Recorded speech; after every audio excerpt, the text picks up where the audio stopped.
늙는다는 건 천천히 작별 인사를 건네는 일입니다. 가족에게, 내 몸에게, 그리고 내가 믿었던 사랑에게. 나는 80대 시어머니입니다. 병원 침대에 누워있을 때 가장 먼저 들은 말이 더 늙으면 양로원에 보내드릴게요 였습니다. 그날 이후 나는 딸 하나만 두기로 결심했습니다. 이야기를 시작하기 전 구독과 좋아요, 알림 설정을 눌러주세요. 큰 힘이 됩니다. 1화. 입이 돌아간 날 아무도 오지 않았습니다. 사람이 쓰러지는 데는 이유가 없습니다. 그냥 어느 날 툭 하고 무너지는 거죠. 나도 그랬습니다. 딱히 아픈 것도 아니었고 몸을 혹사시킨 적도 없었는데 아침에 일어나 세수를 하다 거울을 봤는데 입이 이상하더라고요. 어머, 이게 뭐야? 거울 속 나는 웃고 있는데 입꼬리는 한쪽만 처져 있었고 왼쪽 뺨이 얼얼해서 감각도 없었습니다. 그제야 다리가 후들거리고 속이 울렁거렸죠. 딸 은희가 준 핸드폰을 겨우 찾아 119에 전화했어요. 혼자 사는 노인인데 입이 돌아가고 말이 어눌해요. 주소는 병원으로 실려가는 동안에도 정신은 또렷했는데 가만히 앰뷸런스 천장을 보며 이런 생각이 들더군요. 아, 내가 늙었구나. 이제 진짜 노인네가 되었구나. 병원 도착해서 CT를 찍고 혈액 검사를 하고 이것저것 붙이고 나서 중환자실 침대에 누워있는데 문득 너무 외롭다는 생각이 들었어요. 몸이 아픈 것보다 지금 나를 걱정해줄 사람이 없다는 사실이 더 쓰라렸습니다. 딸 은희는 나보다 더 예민한 애라 혹시 이 소식 들으면 너무 놀랄까봐 그 아이한텐 일부러 연락을 안 했어요. 대신 아들 태수에게 전화했죠. 태수야, 병원에 너 좀 와야겠다. 그랬더니 돌아온 말이 어머니 지금요? 오늘 회의 있어서 내일 가면 안 될까요? 참 기가 막혔죠. 하긴 그 애가 언제 나 먼저 생각해 준 적이 있었던가요. 결혼하고부터는 모든 결정의 며느리가 먼저였고 나는 늘 뒷전이었죠. 그래도 아들이잖아요.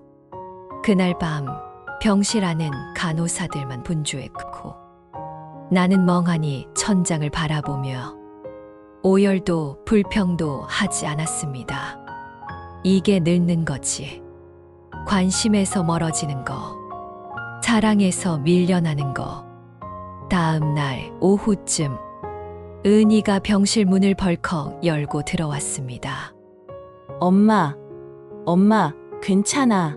그 소리에 나도 놀라 고개를 들었죠. 은희 얼굴은 벌겋게 상기되어 있었고 눈엔 벌써 눈물이 맺혀 있었습니다. 어떻게 이런 일이 왜 나한테는 연락 안 했어? 내가 놀랄까봐 그랬지. 엄마가 쓰러졌는데 놀라는 게 당연하지. 그 말을 듣고 나도 그제야 울컥했어요. 그래도 내가 와줘서 고맙다. 은희는 병실에 앉아 밤새도록 내 손을 잡고 있었습니다. 물도 먹여주고 머리도 쓰다듬고 가끔씩 얼굴을 들여다보며 속삭이듯 말했죠. 엄마, 걱정 마. 엄마는 다시 걸을 수 있어. 엄마는 내가 지킬 거야. 그 말이 그렇게 고마울 수 없었습니다.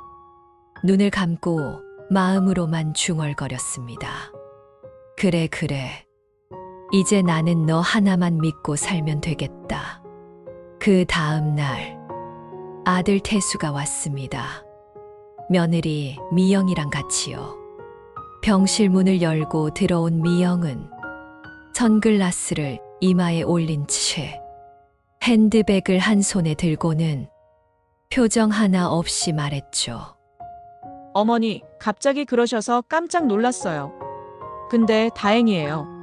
큰 병은 아니라고 해서. 나는 그 말에 웃지도 못했습니다.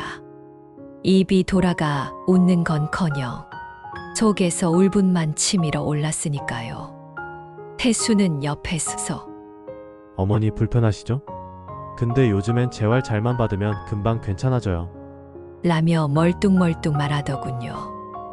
은희가 말없이 그들을 노려봤습니다. 하지만 미영은 눈도 마주치지 않고 말했죠. 어머님, 더 연세 드시면 그때는 나라에서 운영하는 양로원으로 모실 거예요. 요즘 시설 좋은 데 많다더라고요. 그 순간 세상이 멈춘 것 같았습니다. 양로원?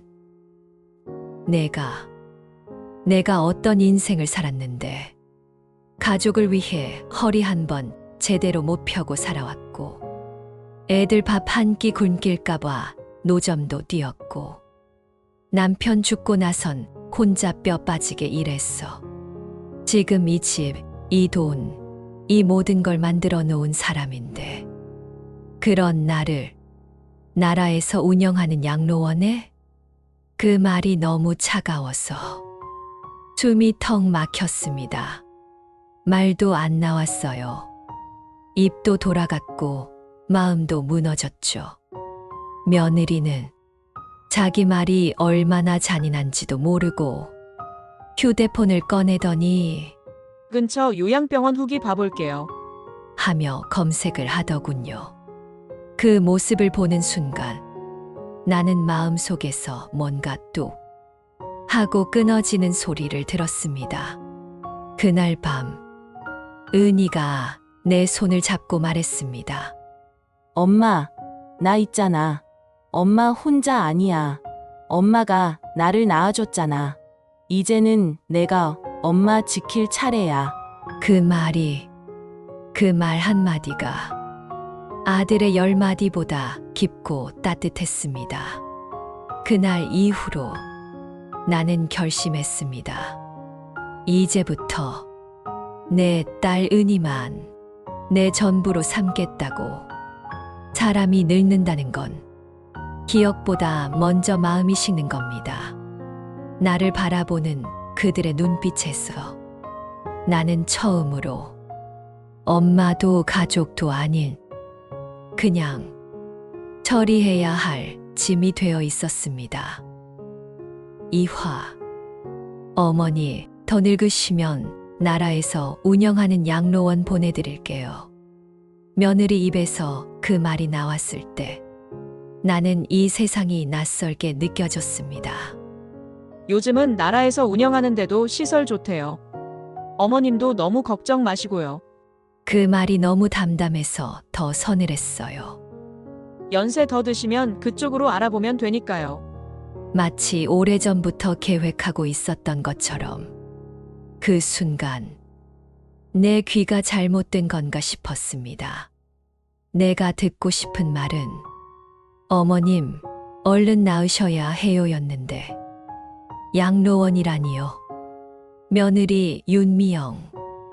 처음 봤을 때부터 이 아이는 무섭게 똑똑하다 생각했습니다. 계산 빠르고 실속 챙기고 말 하나 허투루 안 하는 성격. 그런데 그게 내게는 늘 칼처럼 느껴졌죠. 아들 태수는 그 옆에서 늘 한 발짝 뒤에 있었습니다. 자기 생각 하나 말하지 못하는 녀석. 회사에서는 어떻게 일하나 모르겠어요. 집안에서는 며느리 눈치나 보는 그런 아들이 되어 있었죠. 엄마, 괜찮아. 딸 은희가 다시 병실로 들어섰을 때 나는 숨이 턱 막혀 말을 잇지 못했습니다. 왜? 뭐라고 했는데? 아니다, 그냥 또 미영이야. 또 무슨 말을 했어? 나는 입을 굳게 다물었지만 눈물이 자꾸만 흐르더군요. 그때 은희가 옆에 있던 휴지 상자를 덥석 쥐고는 미영이 앉아있던 의자를 확 치워버렸습니다. 엄마 입원했는데 양로원이 먼저야. 그게 사람이 할 말이야? 며느리는 슬쩍 고개를 돌렸고 태수는 당황한 표정으로 은희야, 내가 오버하지 마. 요즘엔 어르신 시설도 다 좋아졌어. 라고 말했습니다. 그 말에 은희는 말없이 웃으며 고개를 저었죠. 엄마가 오빠네를 위해 살아온 게 이럴 줄은 정말 몰랐다. 그날 밤 나는 잠이 오지 않았습니다. 병실 불이 꺼진 후에도 머릿속엔 그 말이 계속 맴돌았습니다. 나라에서 운영하는 양로원. 내가 그렇게까지 쓸모 없어진 걸까? 내가 이제 감당해야 할 짐이 된 걸까? 우리 어릴 적엔 부모님을 모시는 게 부끄럽지 않은 자식의 도리였는데 지금은 그 도리가 시장에서 고른 가격표처럼 이 정도면 괜찮잖아요라며 말할 수 있는 대상이 된 건가요? 아들은 다음 날 간병인을 붙이겠다고 말했습니다. 어머니가 너무 힘들어 하시니까 간병인이 도와드리는 게 좋을 것 같아요. 그리고 우리도 일하면서는 솔직히 간병 못해요. 그럼 넌 뭘 해줄 수 있니? 내가 조용히 묻자 태수는 머뭇거리다. 병원비는 내가 일부 부담할게라며 말끝을 흐렸습니다. 그래요. 내가 기대한 게 어쩌면 잘못일지도 몰라요. 요즘 시대가 바뀌었다지만 기대도 하지 말고 바라지도 말라는 말은 어머니 된 사람 마음에 비수를 꽂는 말이죠. 며칠 뒤 간병인이 왔습니다. 좋은 분이셨어요. 정갈하고 조용하게 나를 돌봐주셨죠. 하지만 아무리 친절한 이도 내 가족이 아니기에 그 손길에선 따뜻함보다 거리감이 느껴졌습니다. 가장 괴로운 건 아들의 얼굴을 점점 보기 어렵다는 거였습니다. 일 핑계로 자주 오지 않았고 전화도 간단하게 엄마 별일 없지요? 한마디면 끝. 며느리는 단 한 번도 다시 오지 않았습니다. 그 사이 딸 은희는 아침 저녁으로 병실을 들렀습니다. 직장에서 점심시간을 쪼개어 병문안을 오고 주말엔 내가 좋아하던 손칼국수를 해와서 혼자 입에 떠먹여 주었죠. 엄마, 입 돌아간 건 시간이 해결해줘. 지금은 속이라도 따뜻해야 해. 그 애가 내 뺨을 손등으로 쓸어줄 때 나는 오히려 부끄러워 고개를 돌리곤 했습니다. 내가 너한테 너무 미안해진다. 그 말에 은희는 꼭 제 손을 잡으며 말했죠. 엄마가 나 지켜줬던 것처럼 이제 내가 엄마 지켜야 할 때야. 그 밤 나는 혼자 병실 창밖을 바라보다가 결심했습니다. 나는 이제 누구에게 잘 보이려 하지 않을 겁니다. 내가 사랑받을 자격이 있다고 일방적으로 애써온 세월을 그만 놓을 겁니다.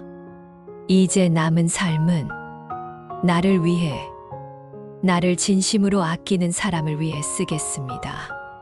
그리고 아들 태수, 며느리 윤미영, 나는 그들을 마음에서 지우기로 했습니다. 가족이라는 말은 같은 성씨나 혈육으로만 완성되지 않습니다. 따뜻한 말 한마디, 손 한 번 잡아주는 온기, 그것이 없을 때 그 이름은 참으로 허망해집니다. 3화. 우리 집은 더 이상 제 집이 아니었습니다. 퇴원 후 집으로 돌아갔습니다. 병원에서 몸은 조금 회복되었지만 마음은 전보다 더 무거워졌습니다. 병실 창밖을 바라보던 날보다 내 집 문을 열던 그날이 더 낯설고 더 아프더군요. 집은 여전히 그 자리에 있었지만 느낌은 완전히 달랐습니다. 현관 앞 신발장이 어지럽고 거실에는 며느리 미영의 쇼핑백이 널브러져 있었고 내 방 문 앞엔 작은 물건들이 가득 쌓여 내가 들어갈 수조차 없게 되어 있었습니다. 어머니, 오셨어요? 그 방 잠깐 창고처럼 써요. 제가 정리할게요. 미영은 웃으며 말했지만 그 눈빛엔 들어오지 마세요라는 선이 분명하게 그려져 있었습니다. 나는 거실 한켠, 햇볕도 들지 않는 소파 옆에 놓인 작은 1인용 접이식 침대에서 머물게 되었습니다. 당분간은 여기서 지내셔야 해요. 이게 오히려 따뜻하고 편해요. 방 안보다 여기 나으실 거예요. 미영은 친절한 척. 그러나 한치의 배려도 없이 날 거실 사람으로 만들어 버렸습니다. 나는 아침마다 먼저 일어나 부엌을 쓱 훑었고 찌개 하나라도 손보려고 하면 미영은 항상 말했죠. 어머니, 그런 거 안 하셔도 돼요. 손 떨리면 다 엎어지니까요.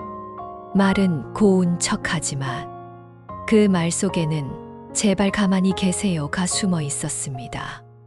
그날은 찬장이 열려 있었고 그 안에 내가 평생 써왔던 녹그릇, 그릇들, 그리고 시집 올 때 엄마가 손수 챙겨준 양은 냄비까지 전부 검은 봉지에 담겨 밖으로 나갈 준비를 하고 있었습니다. 미영아, 이거 왜? 어머님 거요? 오래돼서 버리려고요. 요즘엔 위생 문제도 있고 알루미늄은 몸에 안 좋대요. 그건 내 할머니가 주신 거야. 그래도 요즘은 새 걸로 바꿔야죠. 애들도 싫어해요, 저런 건. 나는 말을 잊지 못하고 그저 뚫린 찬장을 한참 들여다봤습니다. 그 그릇들은 단순한 식기가 아니었습니다. 내가 살아온 시간, 가족을 위해 손끝 하나도 아끼지 않았던 기억들, 남편과 아이들 입에 음식을 떠넣던 모든 사랑의 시간이 담긴 그릇들이었는데 딸 은희가 와서 말했습니다. 엄마, 나랑 같이 살자. 내가 모실게. 여기 이 집 엄마 집 아니야. 처음엔 거절했습니다. 그래도 우리 집인데, 그래도 내 아들인데 하는 마음이 남아 있었거든요. 하지만 그 다음 날 결정적인 일이 있었습니다.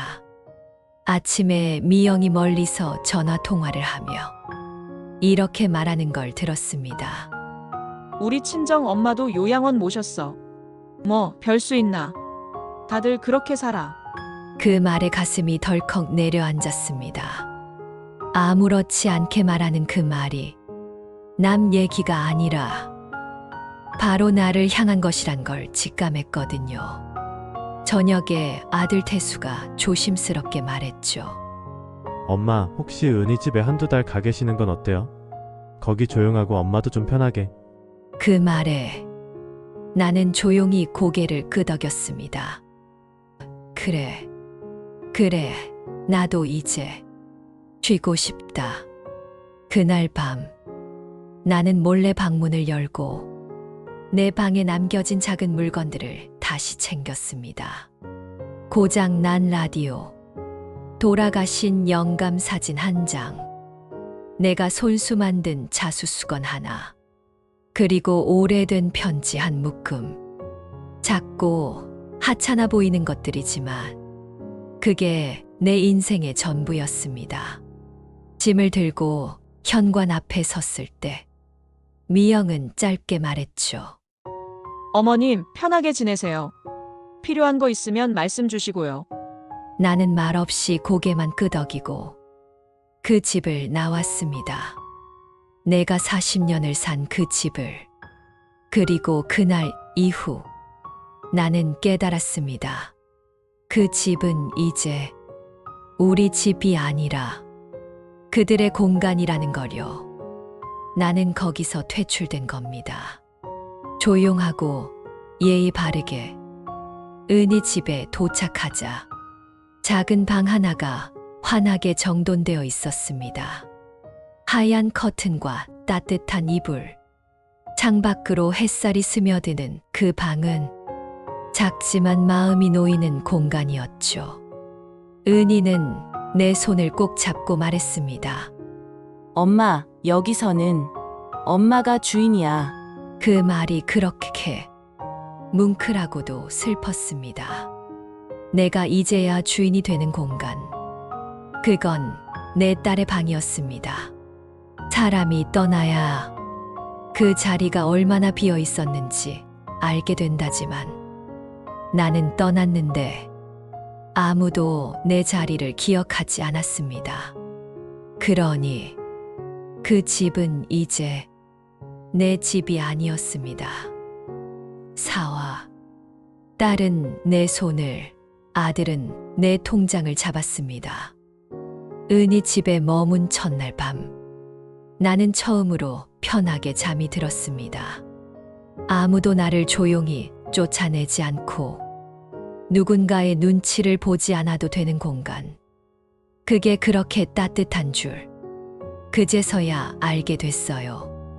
딸 은희는 매일 퇴근 후 내가 좋아하는 생강차를 데워왔고 엄마, 발 차가워. 이 담요 덮어. 하며 내 발등에 손을 얹어주곤 했습니다. 그 아이의 손은 여전히 작고 따뜻했어요. 마치 어릴 적 그 손을 꼭 잡고 시장 가던 날처럼 말이죠. 며칠 뒤 아들 태수에게서 전화가 왔습니다. 처음 받지 않았더니 연이어 세 통을 더 걸어왔고 결국 은희가 말렸지만 내가 직접 전화를 받았죠. 엄마 거기 괜찮아? 괜찮다. 다행이네. 미영이도 걱정 많이 해. 그래. 묘한 정적이 흘렀고 곧바로 본론이 나왔습니다. 엄마 그 통장 정리는 어떻게 하셨어? 무슨 통장? 병원비 처리하던 거랑 남아있는 예금 말이야. 그거 엄마 명의잖아. 이참에 우리랑 공동 명의로 하면 편해. 나는 그 순간 온몸이 얼어붙는 느낌이었습니다. 그 통장. 남편 돌아가신 뒤 혼자 허리 휘며 모은 돈. 자식들한텐 안 쓰고 언제 쓰게 될지 몰라 꼭 쥐고 있던 돈이었어요. 그 통장을 태수는 한 번도 언급한 적 없었는데 이젠 그게 필요하다고 하다니. 엄마 요즘 보이스피싱 위험한 거 알지? 혼자 갖고 있다가 당하면 어쩌려고 그래. 그 말은 참 그럴싸했지만 내 귀엔 내놔요 엄마로만 들렸어요. 나는 조용히 말했죠. 그 통장은 내 거다.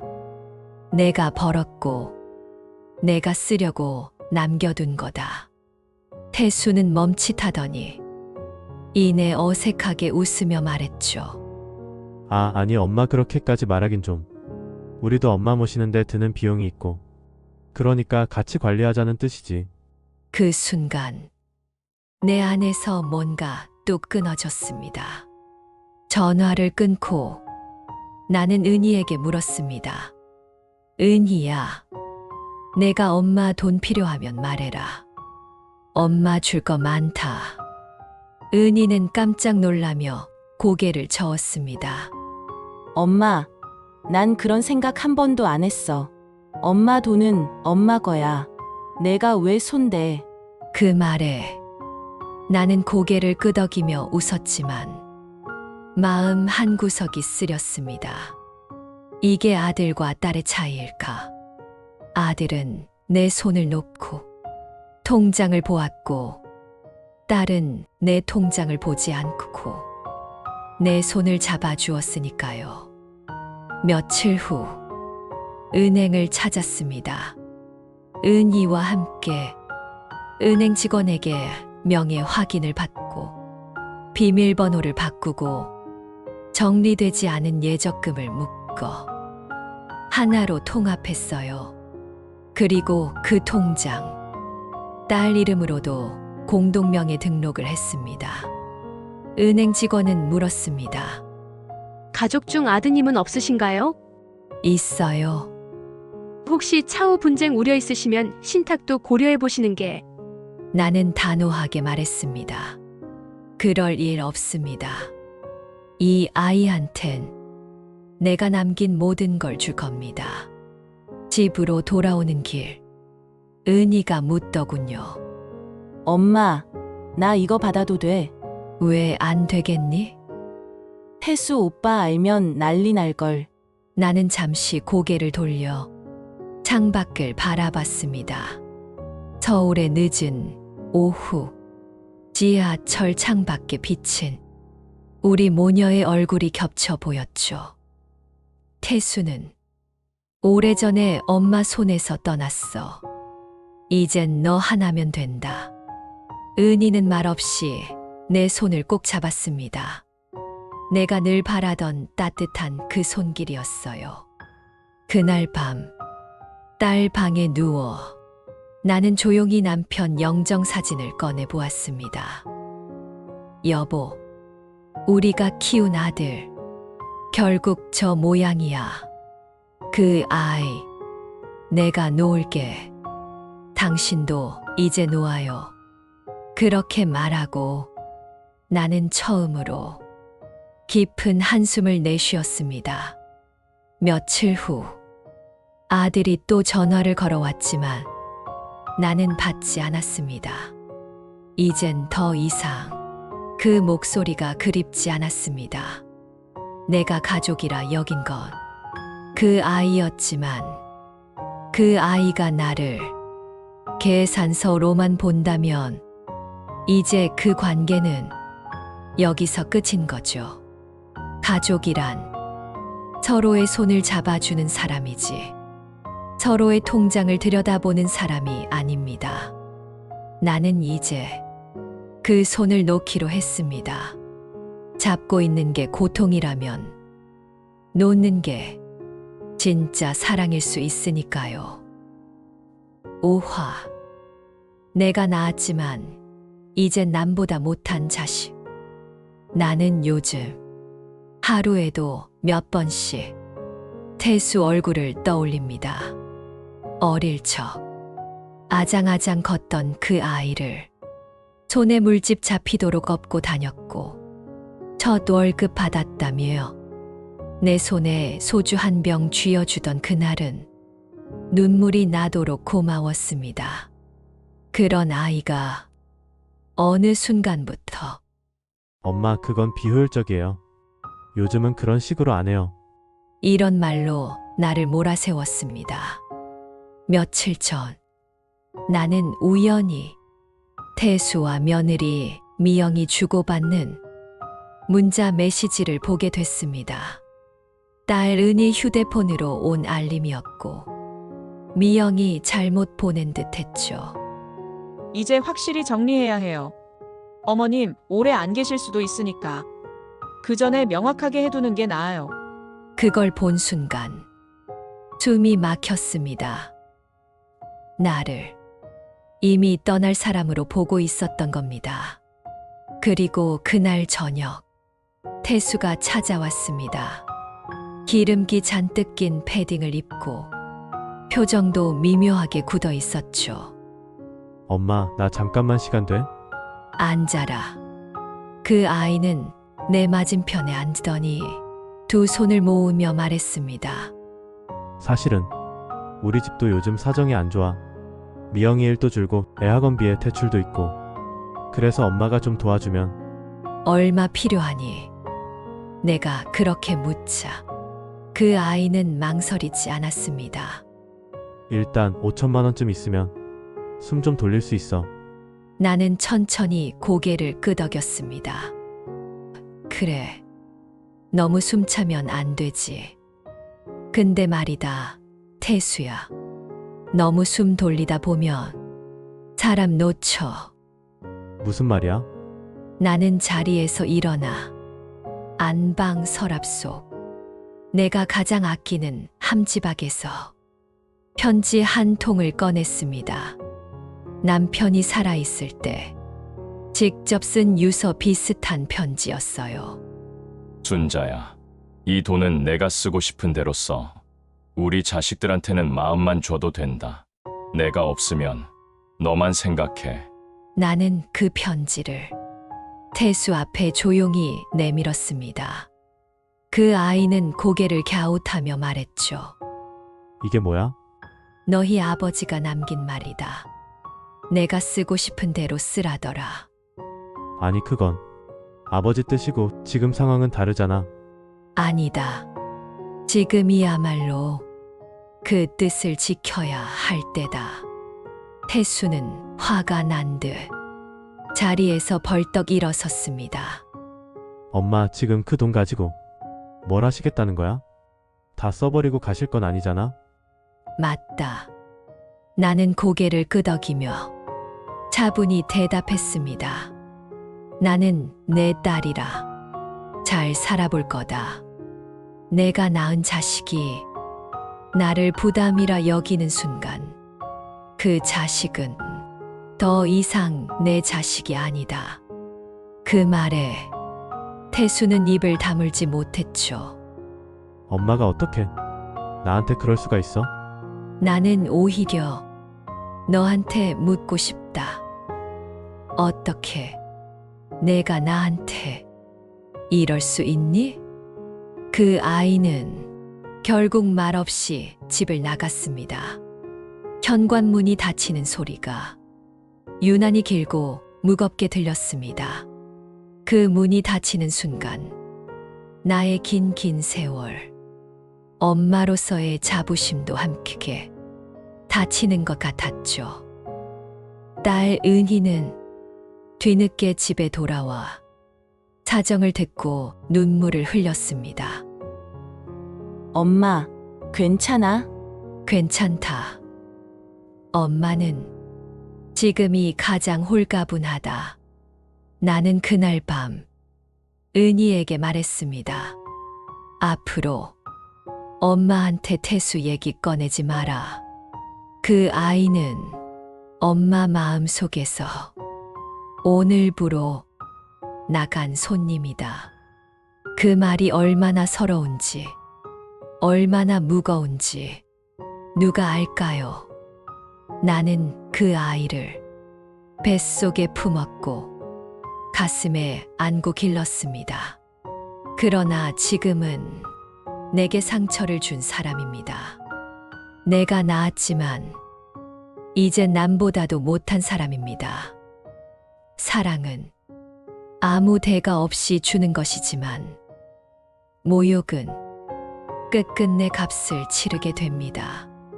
나는 그 아이를 사랑했지만 그 아이는 나를 계산했습니다. 그래서 나는 이제 사랑도 기대도 내려놓기로 했습니다. 6화. 이 집, 이 돈 전부 내 손으로 만든 겁니다. 이른 아침, 나는 오랜만에 거울 앞에 앉았습니다.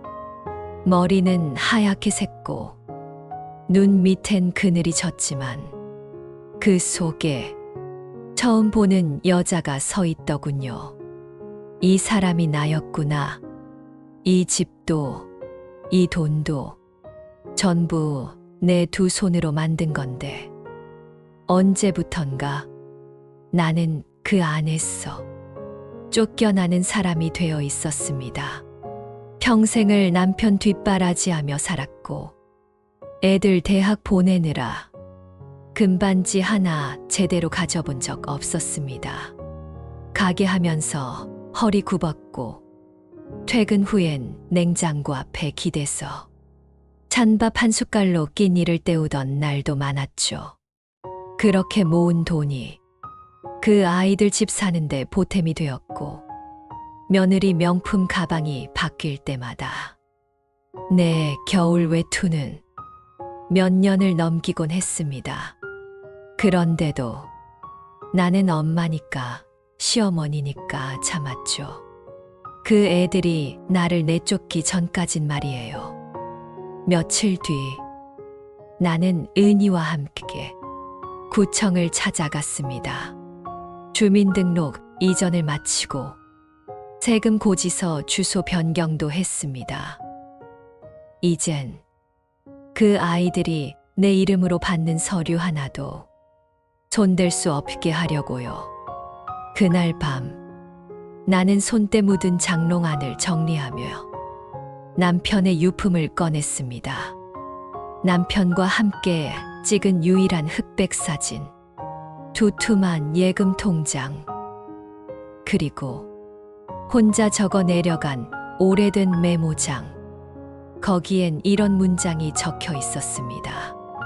늙으면 지켜야 할 건 자식이 아니라 내 존엄이다. 나는 그 문장을 다시 몇 번이고 읽었어요. 다음 날 은행에 들러 남은 예금을 정리했습니다. 그동안 안 썼던 비상금 통장도 모두 정리했어서 딸 은희 이름으로 신탁 처리했죠. 직원이 조심스럽게 물었습니다. 어르신 자녀분들 간에 문제가 되진 않을까요? 나는 조용히 웃으며 말했습니다. 문제될 자식이라면 처음부터 자식 아니었어요. 한편 아들 태수는 내가 사라지자 당황하기 시작했습니다. 엄마 요즘 어디 계세요? 통화도 안 되고 집에도 안 계시고. 은희에게 몇 번이나 전화를 걸었지만 딸은 단호하게 말했죠. 엄마, 이젠 연락하지 말라 하셨어요. 내가 엄마 앞길 막고 있지 마. 오빠는 그동안 엄마 앞길 어떻게 했는데? 그 대답에 태수는 말문이 막혔고 나는 조용히 통화 기록을 들으며 딸의 단단한 목소리에 고개를 끄덕였습니다. 그날 저녁 은희는 내게 말했어요. 엄마, 정말 후회 없으시겠어요? 혹시라도 나중에 아프시거나 혼자 남겨지시면. 나는 그 아이의 손을 잡고 말했습니다. 엄마가 아프면 너무 늦기 전에 미리 말할게. 하지만 지금은 엄마 인생에서 처음으로 엄마를 위해 살기로 한 거야.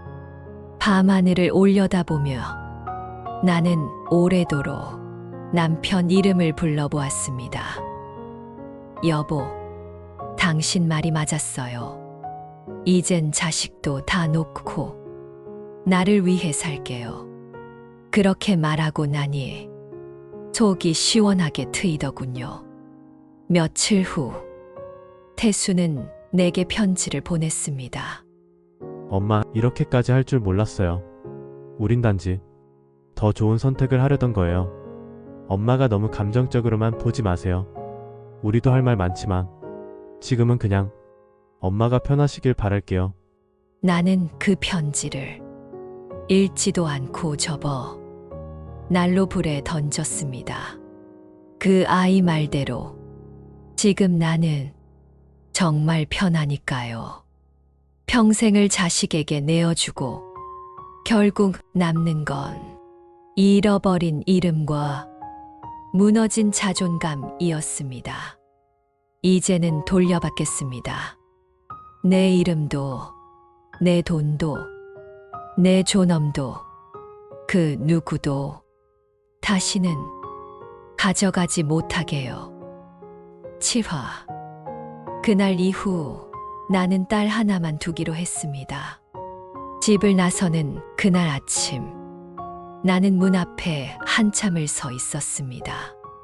이 집에서 사계절을 맞았고, 여름 장마에도, 겨울 눈보라에도 한 번도 이 현관문을 등진 적이 없었습니다. 하지만 오늘은 다릅니다. 내가 떠나야 내가 살 수 있으니까요. 짐은 많지 않았습니다. 작은 가방 하나에 약통과 속옷, 2벌의 옷, 그리고 남편 사진 한 장. 그게 전부였습니다. 그동안 정성 들여 마련했던 식기와 침구, 아들 내외를 위해 고른 소파와 TV는 모두 두고 가기로 했습니다. 어차피 그들에게는 내가 물건처럼 여겨졌을 테니까요. 은희가 차를 끌고 와 조용히 내 짐을 실었습니다. 엄마, 괜찮겠어? 지금 안 가면 엄마 마음이 더 망가질 것 같아. 딸은 눈시울을 붉혔고 나는 손을 뻗어 그 아이 손을 꼭 잡았습니다. 차가 출발하고 창밖으로 점점 멀어지는 집을 보며 나는 중얼거렸습니다. 이제 됐다. 이제 나는 다시 나로 살 거야. 은희는 작은 전셋집을 구해 그 안방을 내게 내주었습니다. 엄마, 여긴 엄마 방이야. 하고 싶은 거 다 해. 새로 산 따뜻한 담요와 편안한 의자, 그리고 책 한 권이 놓인 조용한 공간. 그 공간에서 나는 다시 사람이 된 기분이었어요. 며칠 후 태수가 집으로 찾아왔습니다. 초인종을 누르고 문을 두드리며 외쳤습니다. 엄마, 나야. 내가 미안했어. 다시 얘기 좀 하자. 나는 문 너머로 섰어. 아무 말도 하지 않았습니다. 그 아이는 울먹이며 말했죠. 엄마, 나도 그땐 몰랐어. 우리가 너무 바쁘고 복잡해서. 하지만 나는 그 어떤 말보다 그 아이가 내게 말하지 않았던 수많은 순간들이 더 선명하게 떠올랐습니다. 내가 입이 돌아가 병원에 있을 때 그 아이는 하루 늦게 왔고 며느리는 명품 가방에 선글라스를 머리에 끼고 와서 더 나이 들면 나라에서 운영하는 양로원에 모신다는 말을 했지. 내가 쓰러졌을 때 오로지 딸만 뛰어왔었지. 나의 보호자는 딸뿐이었다. 그 아이는 아무 말 없이 돌아갔습니다. 그제서야 진짜 잃었다는 걸 깨달은 듯했죠. 그날 밤 나는 남편 사진을 꺼내 조용히 말했습니다. 여보, 나 이제 딸 하나만 두고 살기로 했어. 사진 속 남편이 말없이 웃고 있는 것 같았습니다. 그 후로도 아들은 몇 번이나 문자를 보냈습니다. 엄마, 용서해주세요. 어떻게든 다시 돌아오게 해주세요. 미영이도 많이 반성하고 있어요. 하지만 나는 더 이상 답하지 않았습니다. 그 아이들이 날 위해 문을 닫았을 때 나는 그 문을 내 손으로 다시 열 이유가 없었습니다. 가끔은 그립기도 합니다. 아들이 웃으며 엄마 부르던 목소리, 어린 손주가 내 품에 안겼던 온기. 하지만 그 모든 따뜻함은 언젠가 냉정함으로 바뀌었고 나를 홀로 두었죠. 그것이 내가 딸 하나만 두기로 한 이유입니다. 사랑은 기억하는 것이고 상처는 잊지 못하는 것입니다. 나는 아들을 사랑했고 며느리를 아꼈으며 그 집을 지켰습니다. 하지만 그들은 나를 잊었고 나는 결국 나 자신을 지키기로 했습니다. 그날 이후 나는 딸 하나만 두기로 했습니다. 8화. 늙는다는 건 내 편을 가려내는 시간입니다. 요즘 나는 아침이면 창밖을 봅니다.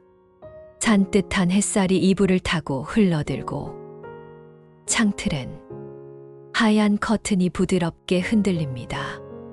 예전 같았으면 그 시간에도 며느리 눈치 보며 조심스레 방문을 열고 쭈그려 앉아 김치를 뒤집고 있었겠죠. 이제는 아닙니다. 나는 늦잠을 자도 되고 밥 한 끼를 거르더라도 눈치 볼 사람이 없습니다. 가끔 혼잣말을 합니다. 순자야, 이제 좀 살겠니? 그러면 거울 속에 내가 수줍게 웃어주곤 하죠. 은희는 퇴근하고 돌아오면 꼭 내 방 문을 두드립니다. 엄마, 오늘은 나랑 김치볶음밥 먹을래요? 좋지. 간만에 엄마 솜씨 좀 보여줄까?